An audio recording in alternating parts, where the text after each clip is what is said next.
Welcome to the Grad School Fem Touring Podcast. This is Doctora Yvette Martinez Vu, and I will be serving as your Fem Tour, providing you with tips and tricks and everything else you need to know to get into graduate school. For the past 10 years, I've been helping undergraduate students get into top graduate programs in their field, and I'm really excited to share this information with you too.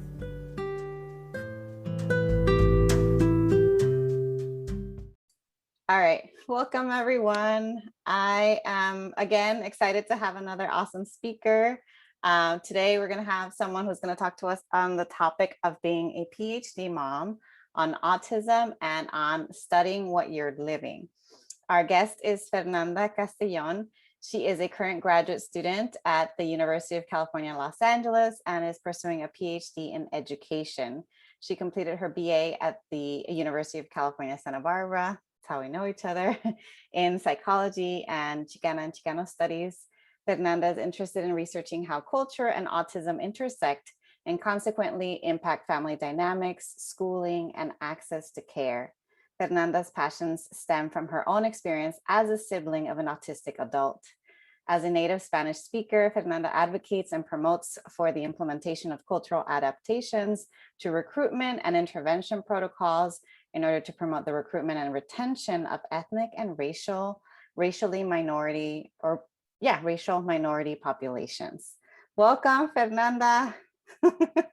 Hi, so happy to be here. I'm excited. Yes. So I'm going to start with just a question. I usually start folks, with a basic question about if you can share more about yourself, who you are, your background, your research interests, and essentially like what led you to pursuing grad school in your current department at UCLA.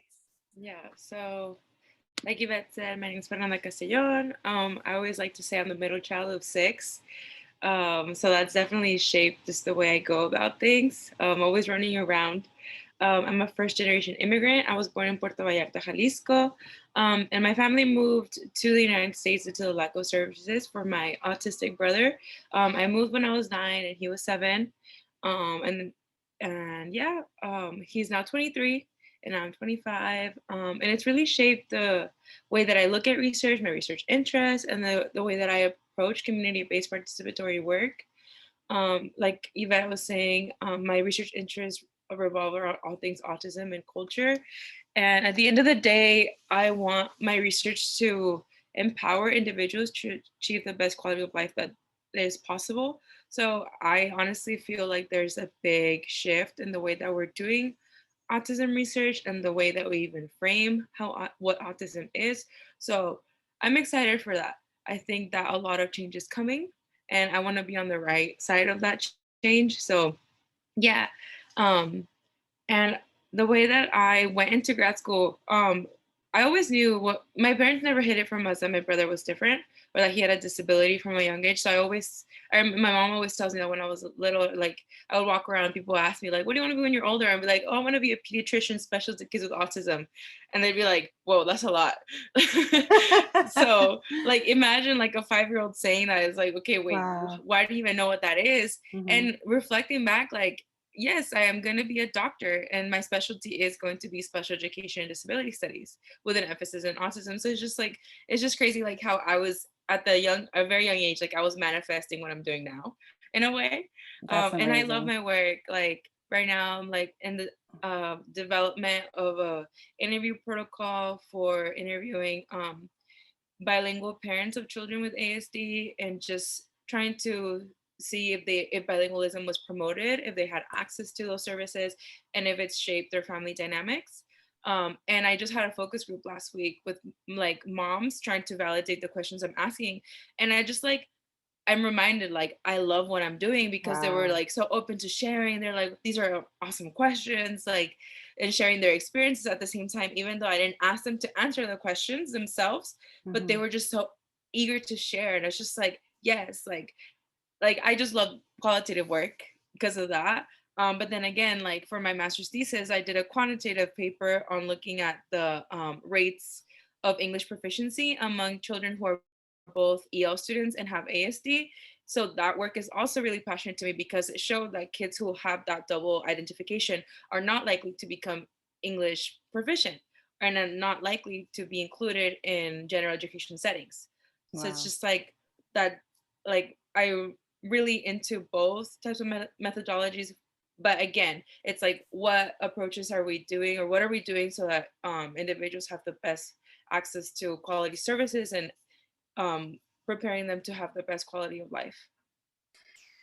You know, it's interesting because when I met you, you weren't a mom yet. No. And now you're in grad school and you're a mom and you're interviewing moms. Yeah. And I know you've had a caregiving role for a long time, but Yeah. I'm just curious. I know I wanted you to talk about your transition to motherhood and how you've been navigating kind of raising a baby while being in grad school. But then also, based on what you shared right now, I'm thinking about how has your experience becoming a mom also shed light on your research, because you are interviewing moms yourself. Yeah. I think being a mom has made me realize how much parents are willing to do for their kids. Especially like just thinking about another research interest of mine is like immigrant parents of children with ASD, and it's like looking at like that immigrant experience is like really making it clear how much like parents are willing to do everything and anything for their kids, including moving a country. So like I don't know, like it's like that really sits with me, and it's like really impactful, and I think to other people it's not. So I think maybe as a mom, it like really like it takes my breath away. Like Yes.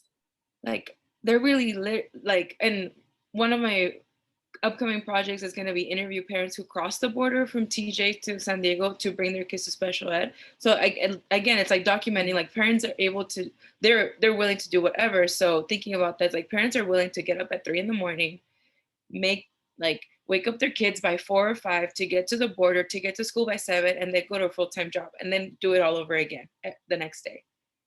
So like it makes me appreciate it. It's like I always try to validate parents. It's like, even though you didn't have the right resources, because a lot of the moms that I've interviewed so far are older, their kids are adults, they're in their mid-20s, early 30s, and they're like, well, like they're identified as also having intellectual disability. They're like, but if my son had all these services at a younger age, like the possibilities would have been endless. And like, you did what you could, right? So it's like validating that they did what was available to them at the time, and it's also you're doing everything you can for them now.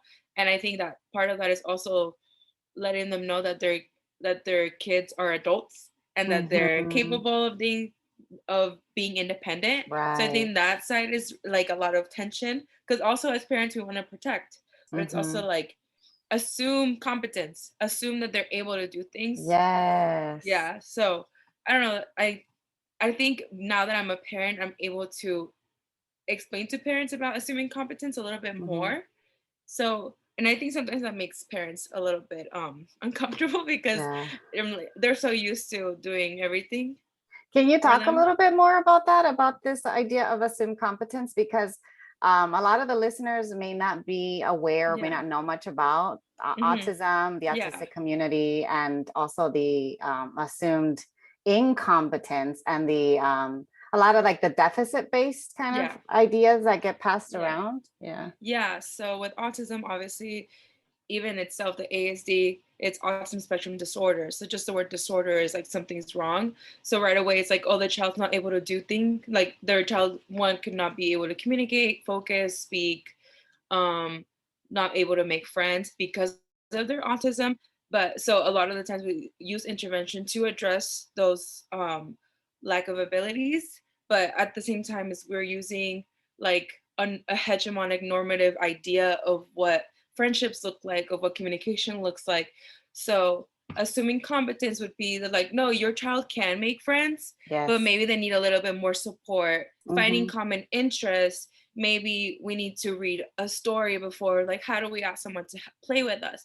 And then we are giving them the tools so that they're able to go out and be and have like an idea of what making a friend might look like. So they're able to have those supports that we established in the playground by themselves. And now we're the more we expose them, the more we go through that experience with them, they'll be able to make friends more and more. So that's just like a small example. But yeah, like assuming, I guess, assume comments is like assume that your child can and will do it. Maybe they'll need more supports, and they'll need more supports learning and even achieving, and even supports can be prompts, supports can be visual schedules, and we all use supports. We all have a Google Calendar. Well, that's the thing. Autism is a spectrum. Like Exactly. it's not just like, oh, high, low. It's like a whole, and probably all of us are in some sort of are in like, you know, we all have different strengths and challenges. And I feel like that all the time, because I too, like my child is autistic himself too. And I'm like, he's got these strengths that I'm like, I don't even have that. I don't have and there's some things that I'm like, I need help with my own what is like regulating myself and my schedule and all that. So all the things that help him actually help me too. But at the same time, it's like even autistic individuals and self-advocates emphasize that autism is a disability. Like even with like the really, like how I was saying, there's a big change with the way that we are framing autism, and that's being like pushed forward by like the neurodiverse community. Like even then they're like, yes, like even though like I don't need a lot of supports, I like autism is a disability. It affects the way that I interact with my everyday, with the way that I interact with individuals, the way that I experience the world. Like so at the end of the day, we do want to recognize that autism is a disability. And we need to not only like how we say like autism acceptance, like or autism awareness, like no, it's autism acceptance. It's like recognizing that this is like just part of our diverse community, and that if they need supports, it's just that should be enough to be able to grant these individuals the supports that they need. It's like if I tell you like, oh, can you set up an alarm for me to wake up tomorrow? Like you're not gonna ask me a question. So it's like, but an individual asking you for a more not typical type of support, it's like, but why do you need that? Like, you know, it's like we have like a very like hegemonic idea of what supports look like, because they help us engage with the world in a certain way, but the supports that autistic individuals need are not what we're used to. So that's what makes us like hold back, I guess, or push back. But I think that's changing, especially now with working remotely. And a lot of people are happy about that. Like conferences, you were able to attend them remotely. Something they've been denying. They've denied that for years. It's and now we've had to accept them. With the disability community. Even myself with having a chronic illness, I'm like, there was so much pushback before of like working from home, of like, I don't believe in working from home. You're not going to do anything. It's been over a year later and everybody's been working from home. It's like the disability community has been fighting for this for so long, and now all of a sudden everybody's doing it, and it just proved how ableist society is.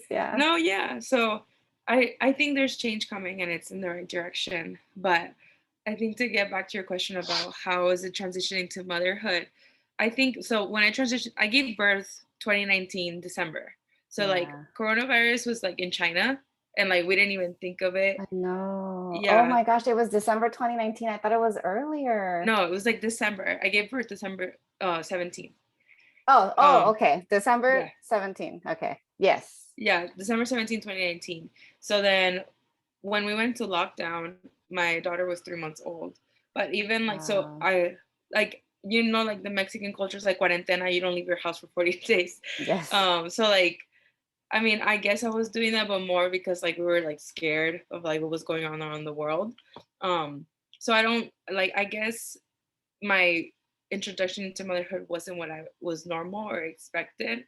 But at the same time, I was like, okay, well, this is perfect because then I just get to bond with my baby. But then like, I also was like struggling with my identity as a student. I was like, well, all my cohort is submitting their second year projects and I haven't even started.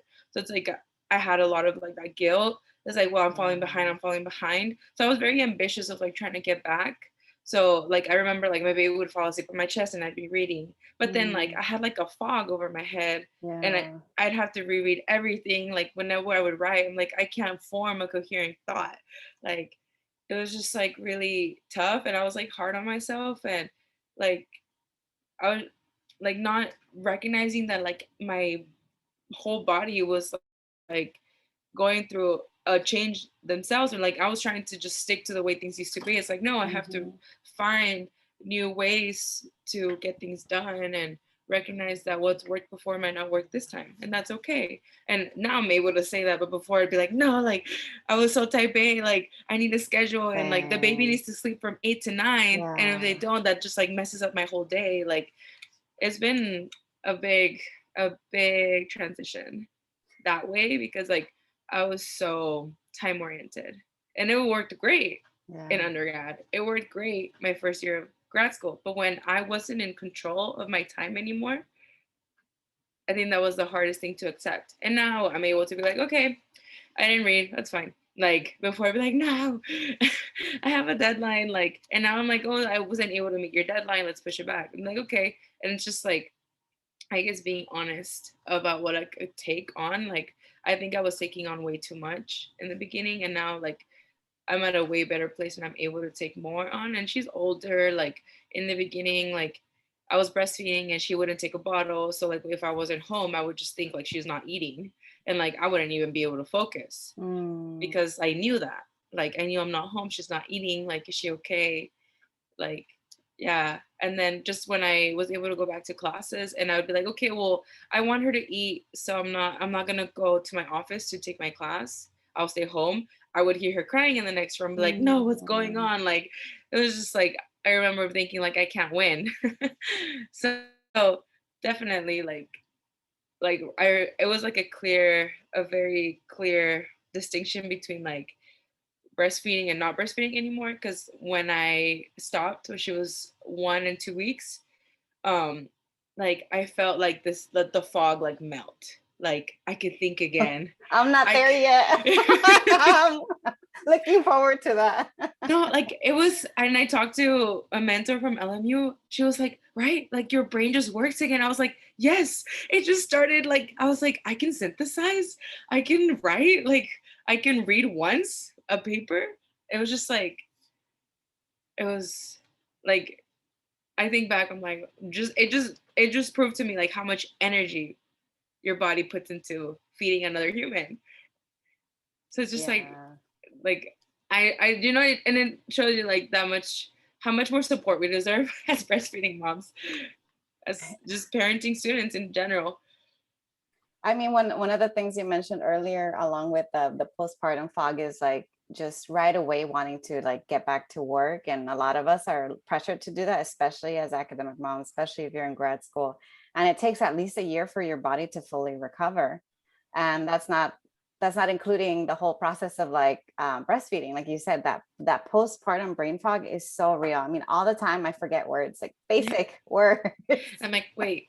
Yeah. I'm like, what is that words that means X, Y, and Z? And then they're just like, you mean this? And I'm like, oh yeah, yeah. Or even where things are. Or like, wait, why did I come in this room?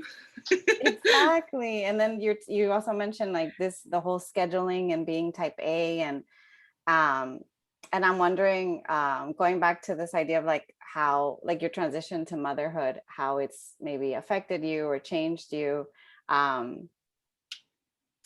And now I'm going through that brain fog right now. But it's just like, at least in my experience, everything that you've said it rings true with every single PhD mom that I've met. Yeah. It's that conflict of like, you're never going to be a perfect parent. You're never going to be a perfect academic. When you're spending time with one, you're not spending time with the other, and you can't do anything perfectly. But for me, at least, it's helped me to be less perfectionistic, to be less type A, to be okay with where I'm at, to advocate for myself, to advocate for my child. So I have to advocate for myself in order to advocate for my child. And I don't think I know of a single PhD mom who graduated at the same time as other people in their cohort. Like, and that's why there are policies to allow you to take at least an extra year, at least. And so I always wonder about that, because I think people get really nervous. They're like, should I, shouldn't I, should I, shouldn't I? And they ask me like, should I have a baby? And I'm like, that's you. That's like, if you feel Yeah. ready, like you do it. Don't allow anybody else to make that decision for you. Yeah. Don't let an institution do it, a school do it, whatever it is, do it for you. But yeah, so now that you're a mom, if you can go back and say just how that experience has shed light into even what you're studying, because I also wanted you to talk about a little bit more about how what you study is so close to you and so close to your lived experience and to your identity. And now that your identity has shifted a lot, I mean, when you become a mom, it's just, for me, it was a huge identity shift. I'm not sure if that's true for you, but it really informed my research as well. So I'm just curious, like, what are some of the things that you noticed from before and now in terms of your research? Yeah, it's interesting because I remember even when I was an undergrad and I would see Maddie, or one of our grad mentors, and how she was a mom in her program, like, how did you do it? Like, I remember I would like try to pick her brain, because I knew I wanted to be a mom like at a pretty young age. So I would always think like, oh, well, maybe grad school will be the right time, because like you can make your own time. But even then, like, I think in grad school, it's like funding is like a really big part of grad school. So some people are able to take like a full, like a real maternity leave and not think about anything. But for me, it was like if I took time off, like wasn't enrolled, I would lose my funding. So I had to still be enrolled and still meet deadlines and things so that I would have a way to live, because I'm the primary provider in my family. And I remember when I even brought up the idea of like taking a maternity leave, like there were professors who like chuckled at that. Oh, same. Oh. Yeah. Like they're like, no, like it was just like, okay, well, you say you support students, but the real support is like, well, what I really need is I need financial support. Can you do that? And it's like, now you're quiet, but bring your baby. And like, okay, well, you're gonna watch my baby while I'm trying to do work? Of course not. So it's definitely tough, but it's also like you're saying, it's informed my research and thinking about like, how does that, like knowing that I have, well, right now, the way that things are going is like, I have a neurotypical child, but what if she were neurodiverse? Like, how would that affect my family dynamic? How would that affect my marriage? How would that affect my internal and external family relations? Like, it just really like sheds light on like even having like, for example, like a child with another developmental disability like Down syndrome, like that changes the way you feed them. It changes the way they walk. It changes the way they language development. It's just like, so what supports are we giving these parents? So I think for me, it's also because I am a mom and because my brother is autistic. It's like, what supports can we give to give the best access? So I think that's where, like, at the end of the day, like my advisor always asks me, she's like, well, what do you want your research to be about? I'm like, well, I don't know. I just want to help families achieve the best life that they can. Yeah. So I'm always like stuck with that.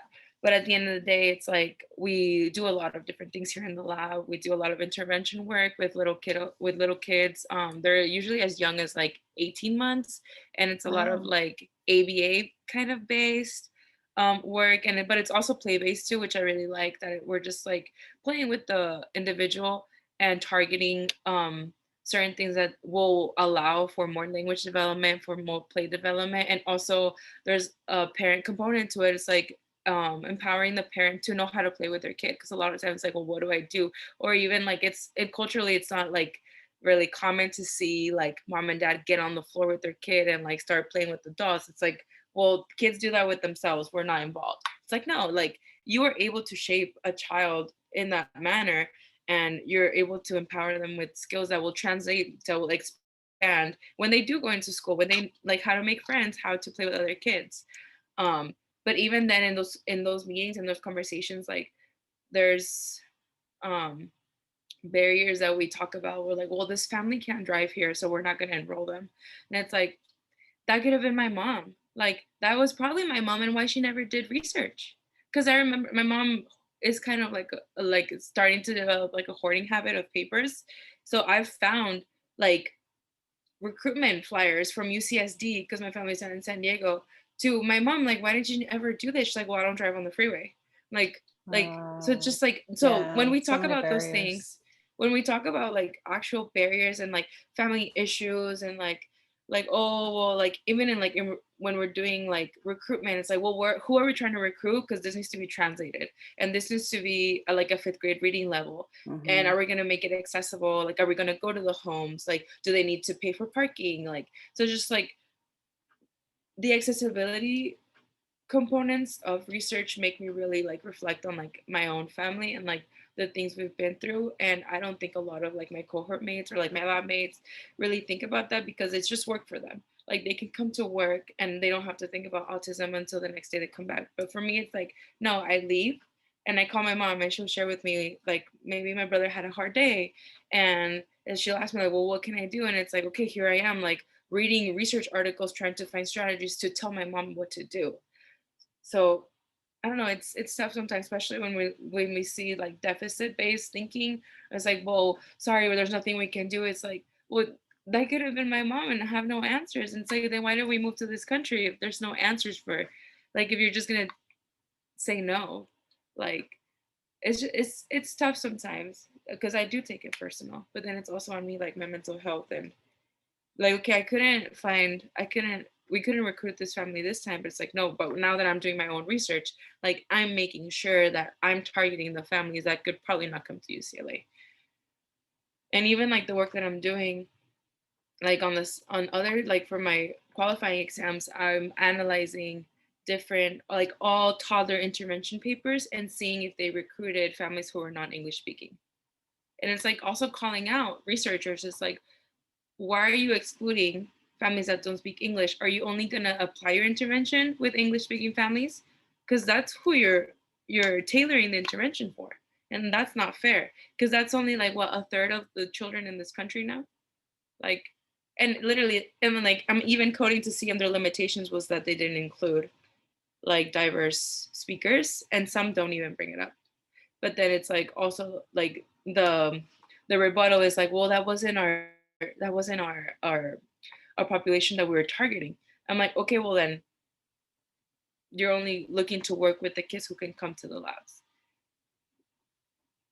You know, everything that you're mentioning right now just serves as another reminder of why, at least within the mainstream information about autism and autistic studies, or studies on autistic individuals, it's prevalently, like, it's very white. You don't see a lot of studies on like POC. But also what I'm hearing from you is that, like, as you've been doing your research, then transitioning to your own experience of motherhood, and then continuing to do your work, it really is reinforcing your priorities. Like, you're like, okay, this is why I'm here. Yeah. But also it's like, you're willing to do the work of advocating so that you make sure that people are becoming more culturally aware, so that you're making sure. It's ironic too. You're like, you're trying to make sure that this work is accessible, when what you're talking about is providing services to folks who need resources. So resources and accessibility should go hand in hand, shouldn't it?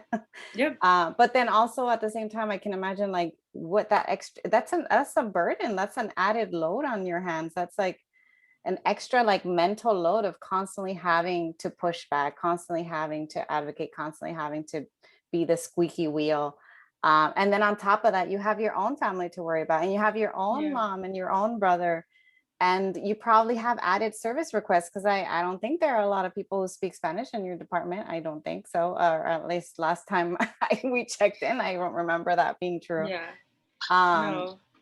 So yeah, I mean, what are you doing also? Now I'm like, to take care of yourself, or to make sure that you're surviving, that you're thriving. That, you know, one of the questions that someone asked on IG, because I know some folks wanted to hear about what it's like being a parent in grad school. They're like, okay, so how do you succeed? How do you excel? How do you thrive? There's a part of me that wants to kind of laugh at that, because I'm like, ha ha ha, like, wait till you're a parent. You know? You're like, what is sleep? I mean? Like, coffee here, please. Exactly. Like, I don't even want to drink it. Just give me the caffeine. Yeah. That's so funny. Yeah. I mean, it is extra work, but it's like, it brings like, because obviously it's like, well, like when I say like, are we gonna translate this? It was like, well, yeah, translate it. I'm like, okay, I have to translate it. And then it's like I have to find volunteers a lot of the time for us to do like forward and backward translation.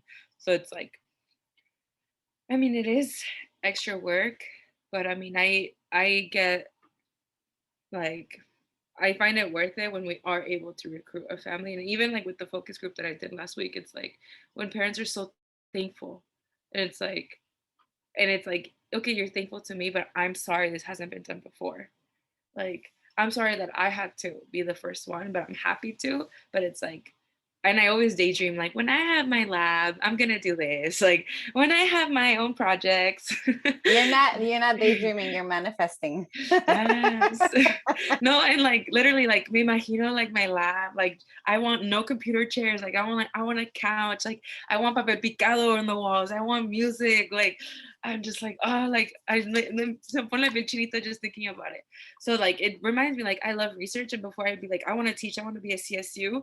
And I'm like, wait, maybe I do want to be like a R1, so I can research and I can do those things. I don't know, like I'm having a shift, but it's also like thinking about like being a mom, and it's like, well, will it work? Will I have the schedule? Will I have the time?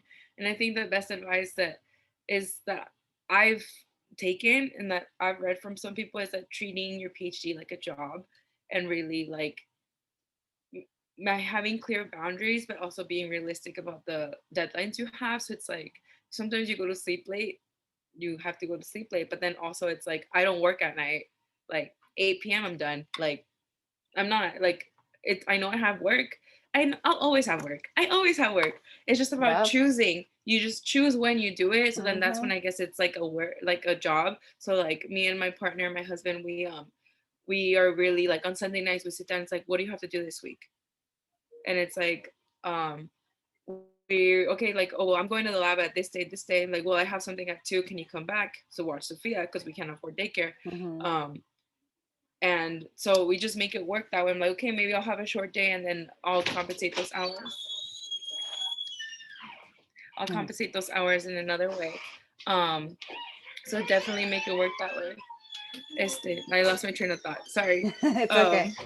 But you were just saying like having clear boundaries, checking in Yes. with your husband, Yeah. which is funny because that's a whole other episode topic about like having partners. Having a partner. Yeah. And how to navigate For that. sure. Because I was like, oh, you have one of those meetings. I have meetings, check-in meetings with my husband Yeah. all the time too. Same. We have the baby here. Like I've Yes. got my kid homeschooling. I've got my baby like in the other room. Yeah. Anytime I have a meet, like right now, I'm like, anytime I have a meeting, I tell him, I'm like, hey, just heads up, I have a meeting, just so that way, like if the baby's like yelling, crying, that way, you know, he can take a walk with her outside, just something to calm her down. And it's being real. So literally we have a Google Calendar and we have like a week calendar like right next to the door. It's like, well, you didn't tell me. It's on there. It's on the calendar. If you check your phone, it's there. Yep, I mean, same. we give each other grace, but it's also like, you know, things have to get done, and he's just got a new job, so it's also like supporting each other in our dreams, but then also trying to do the best to make it work. And I think another piece of advice would be like, it's not about work-life balance, it's about harmony. Yes. Like harmony in your life. And I got this from Dr. Maricela Becerra, who is on Instagram as Academic Mammy, and she always talks about this. Like sometimes work comes first, sometimes family comes first, and I'm like, I need to like glue this wherever I can see it to like remind me, because I mean, I do feel mom guilt. It's like I only see my like sometimes like this morning I saw my daughter for 30 minutes and I'm just going to put her to sleep tonight, and that's all I got to see her today because I have a lot of work. But it's also like my work brings me joy. So even she talks about like mom joy, like I love the work that I do, and it like makes me happy. And I even when I'm writing, like I like just go, like I get like how people get runner's high, I get writer's high. Like I just write so fast, and it's like I get emotional about the things that I write about or the things that I'm studying or reading a paper. So it's also like I want her to be able to see that like her mom had a dream and she went for it. And, like one day, like like I wish I was there more, but it's like even when like sometimes I know that like I have the right to follow my dreams too and work for what I want, and like that brings me mom joy.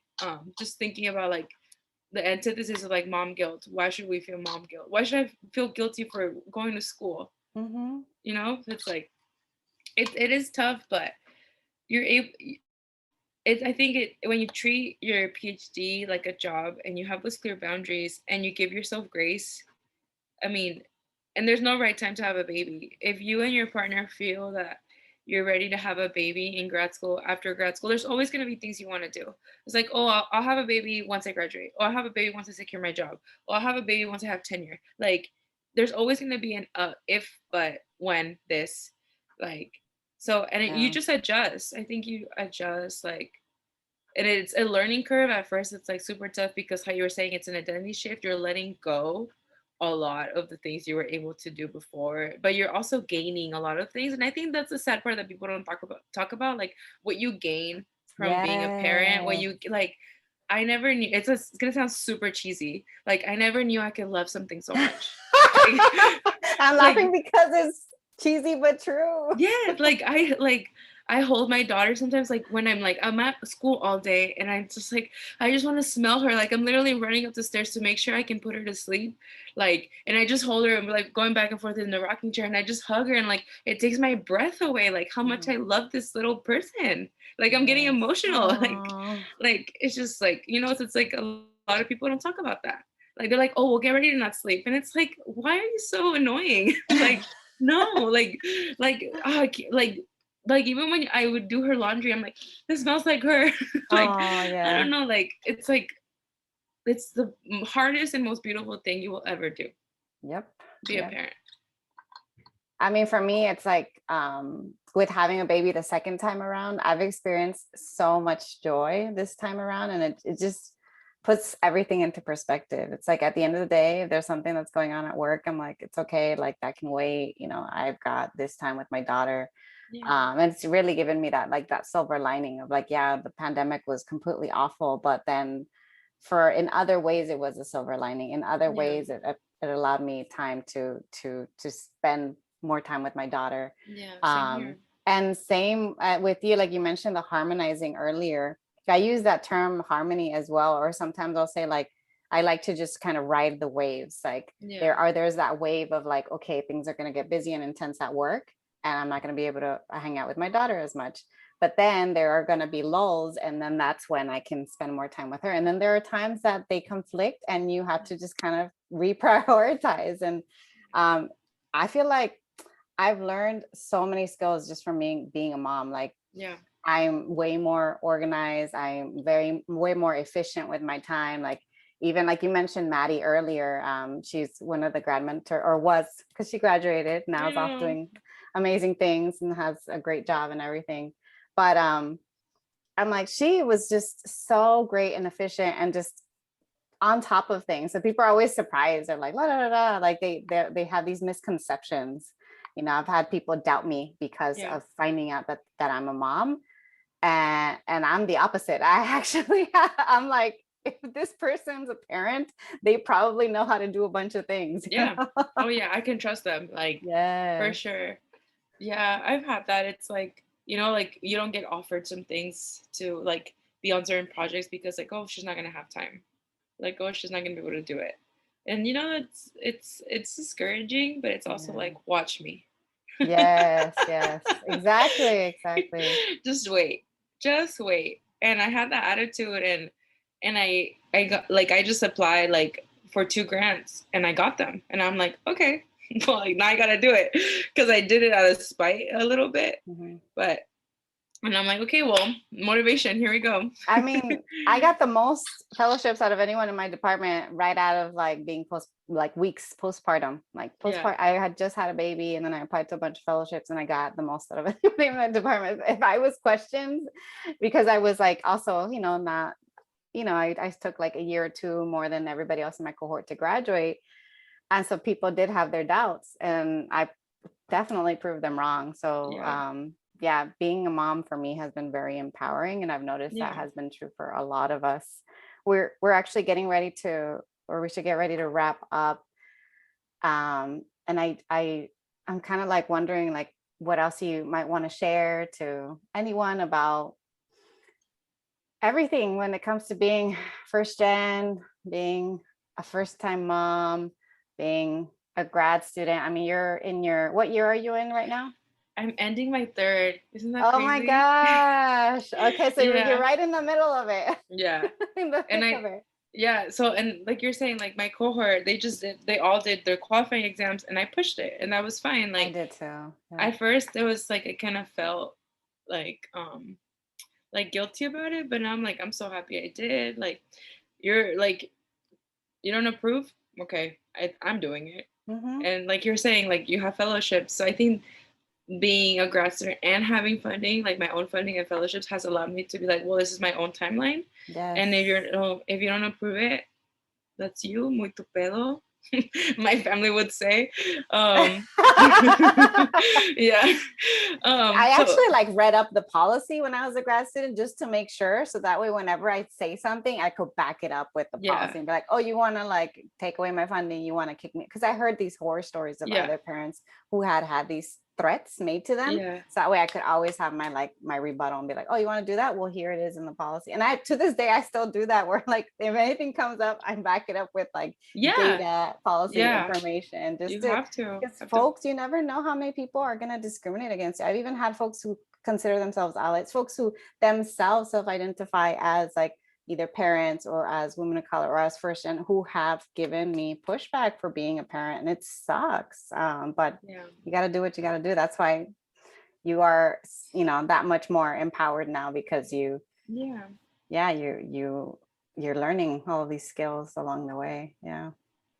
And I mean, I think like advice that I would give like a first gen, because I think that's like it's very distinct. Like my process, like through grad school, is like first year I was just first gen. So it was like navigating like the hidden curriculum of like academia, and it's like how to like the standard of work from undergrad to grad school obviously is very different, and like the way classes are set up is very different. So it's more of like you read a paper and you just discuss it. So it's like, for me, like it was really hard for me to read like really like stoic papers. It's like, this is so dry, like I can't even understand it. So like the first thing I did, it was based off advice from you. It was like I set up like reading groups with my friends. Like I found friends and we're like, okay, which article do you want to read this week? Like, okay, and then we would all like write a summary, and we'd have those notes when we would have class. So like that was really helpful, especially with like saving time. It was really, really helpful. And I think going back to like finding your friends, finding people that you connect with, and being able to tell who is being fake in a way. Like people are just being nice and reading the microaggressions, reading the room.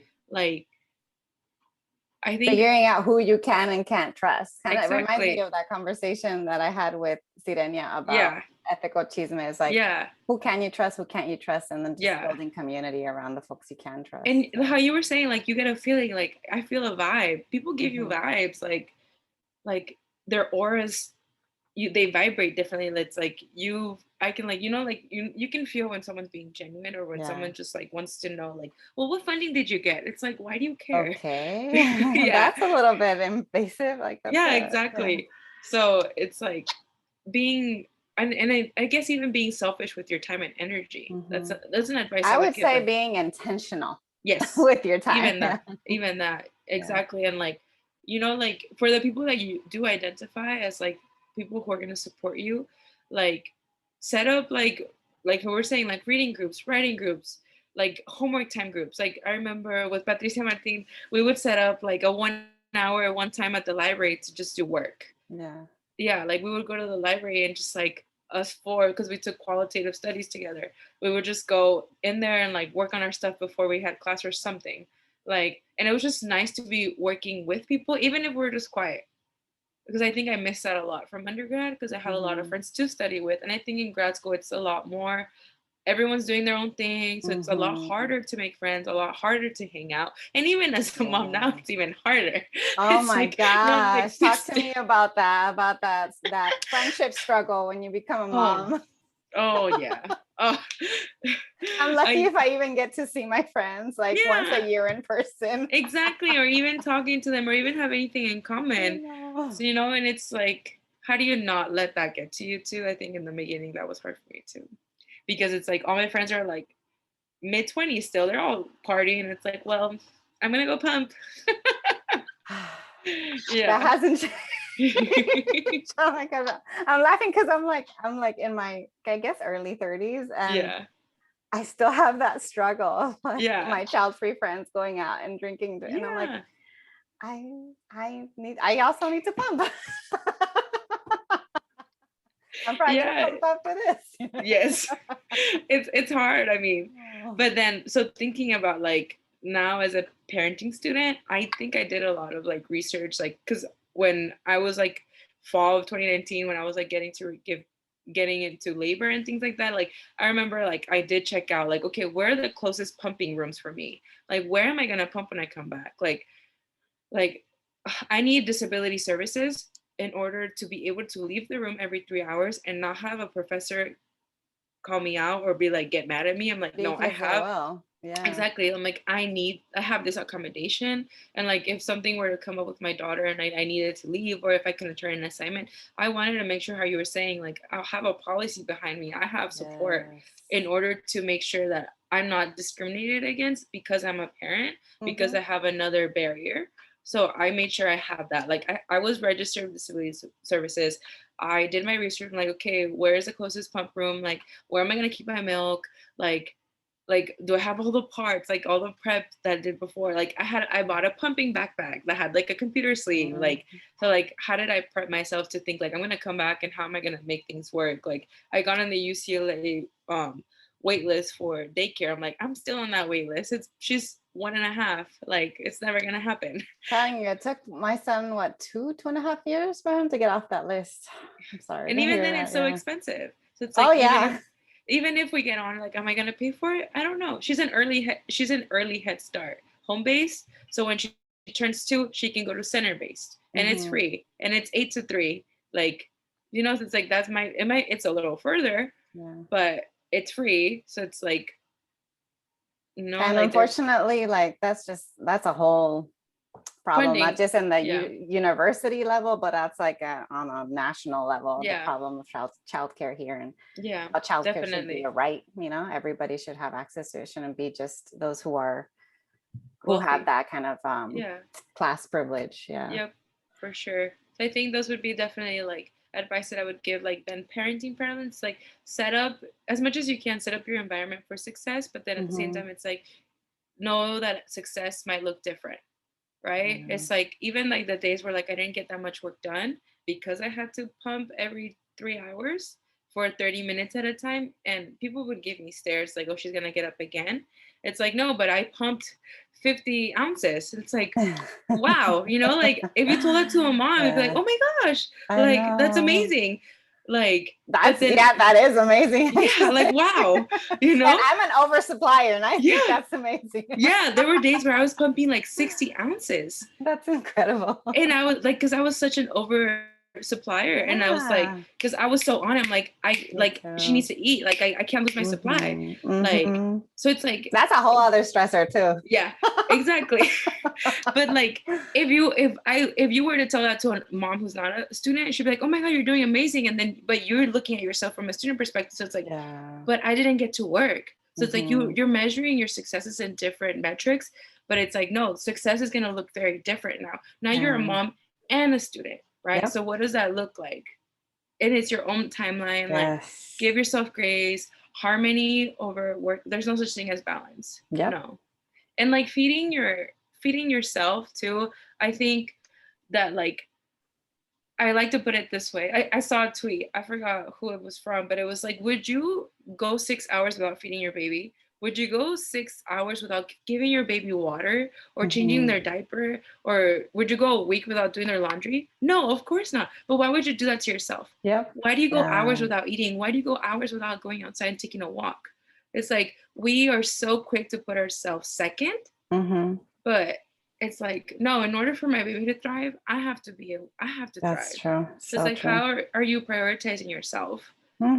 Right? And it's like, that might look different every time, and it might change. You might not be able to like it might give you anxiety to think of self-care. It's like, no, my time is for this. Like, no, I can't. like you cognitively can't make those distinctions, but like even just reading those words, I think might start to cause like a change in your mindset. And then later be like, you know what, my self-care act of the day was this. Even as little as like I filed my nails, you know, like, okay, tomorrow, or I drink 2 of my water bottles today. Like, wow, you know, little wins, like celebrate the little wins. It's like, you know, like I'm going to meal prep. So I make sure I have 3 meals tomorrow. Because if not, I'll just have one and a protein shake. You know, like I think like thinking of how much we care for our children. It's like, but do I care for myself in the same way? I don't know. It's just something that if you would have told me that, and even then, like if you would have told me that when I was 3 months postpartum, I'd be like, who do you think you are trying to tell me how to live my life?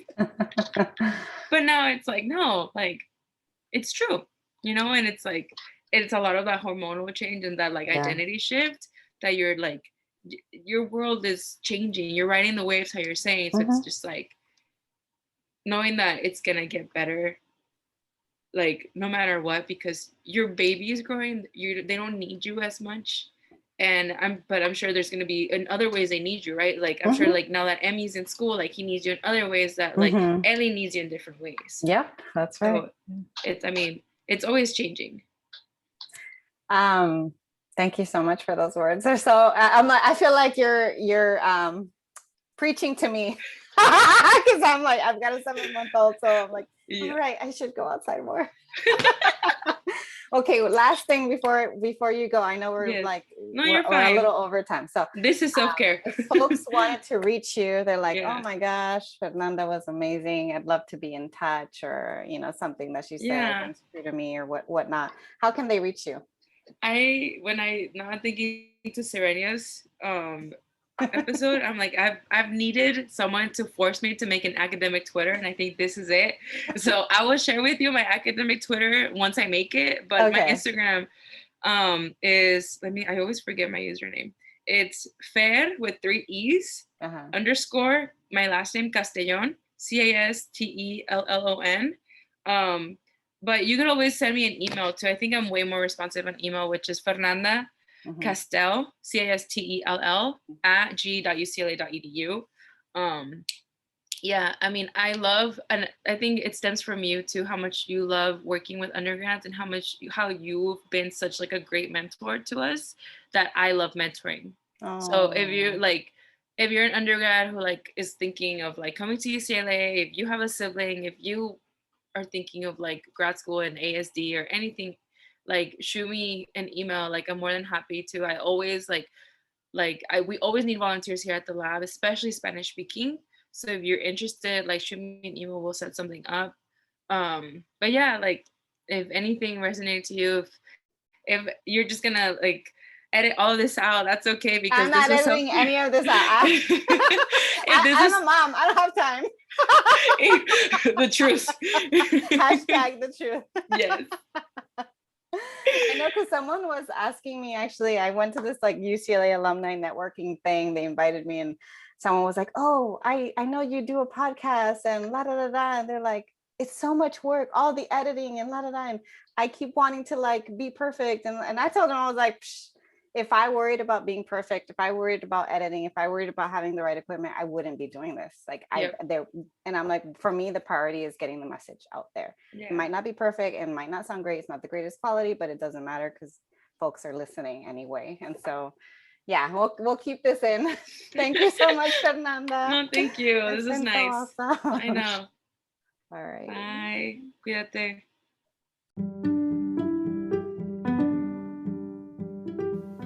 Thanks so much for joining me in the Grad School Femtoring podcast. If you liked what you heard, please rate this podcast on iTunes, Spotify, or anywhere you tune in. You can also support the podcast by donating to my Patreon page, Anchor page, or Venmo account, which is at Grad School Femtoring. If you have questions or episode topics, you can contact me by sending me a DM on Instagram, sending me an email to gradschoolfemtoring@gmail.com, sending me a voice message on Anchor, or sending me a message via my personal website at YvetteMartinezvu.com. Until next time.